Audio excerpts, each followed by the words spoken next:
Chistiya colony का एक जलसा अटेंड करके आ रहा था। रास्ते में रोशन गेट के ऊपर एक जलसा सजा हुआ था। ना मैं उम्मीदवार को पहचानता हूँ, ना वहाँ स्टेज पे कौन बैठे थे ये भी नहीं पहचानता हूँ। इतना जरूर पहचानता हूँ कि भाजपा ने सबको भेजा है, भाजपा की तरफ से आए हुए हैं। आप लोग अच्छी तरह से समझ सकते हैं मेरे भाई कि महाराष्ट्र के अंदर 288 सीटें हैं, लेकिन उसमें सबसे ज्यादा साजिश अगर किसी एक सीट के ऊपर की जा रही है, जहां एक ऐसी षड्यंत्र रचा जा रहा है, जहां ऐसा एक राजनीति का घटिया खेल खेला जा रहा है, वो सीट है औरंगाबाद ईस्ट की, जहां पर इम्तियाज जलील को हराने के लिए 28 मुस्लिम उम्मीदवार खड़े किए गए थे।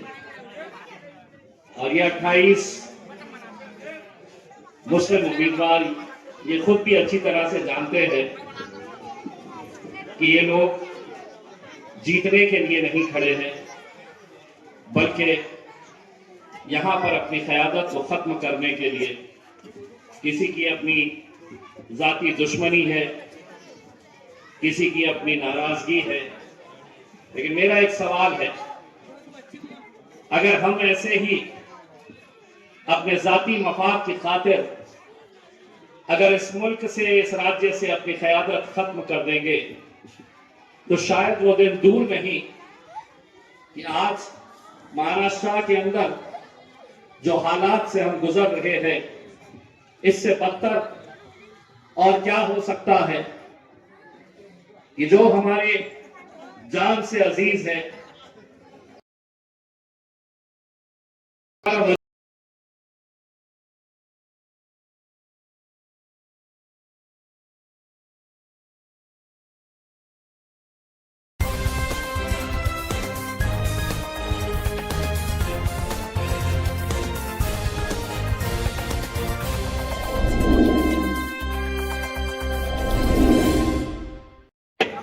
2014 में जैसा मजलिस चुनकर आई थी, दोबारा वो चुनकर आ जाएगी, इसलिए मैं नहीं खड़े रहूंगा। एक वो है जहां अपनी क़यादत, अपना नेतृत्व खड़े करने के लिए वो ऐसी कुर्बानी दे रहे हैं, और एक हम है कि इतने हिस्सों में बट गए हैं।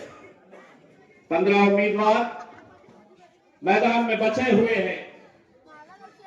क्या आपको लगता है कि सही मानों में ये जितने उम्मीदवार हैं, ये इलेक्शन लड़ने के लिए खड़े हैं? एक एक के बारे में पता करिए। रिक्शा चलाने वाला सब्जी बेच रहा है, पानी की टाकी के ऊपर कोई ड्राइवर का काम कर रहा है, तो लेके जाकर दे दो कि मुझे एमएलए बनना है। एमएलए इतना, उसके साथ साथ 10,000 रुपये डिपॉजिट करना होता है। कहां से आया ये पैसे? कौन दे रहा है इन्हें ये पैसा? किसने इन्हें खड़ा किया है? इलेक्शन लड़ने का इख्तियार सबको, तो उसकी जिंदा मिसाल ये देखिए, कल समाजवादी पार्टी के अबू आसिम साहब आए थे, रोशन गेट के ऊपर बड़ी सभा ली गई, गाड़ियां भर भर के लोगों को लाया गया।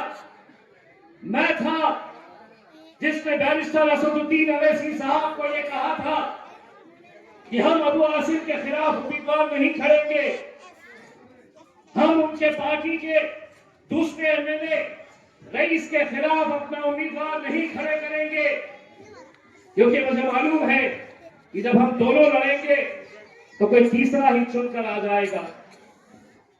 लेकिन हमारे साथ एक ऐसा खेल खेला गया, और मैं पूरे यकीन के साथ या आपको पूरी जिम्मेदारी के साथ या आपको कह रहा हूं, समाजवादी पार्टी महाविकास आघाड़ी के गठबंधन के अंदर है।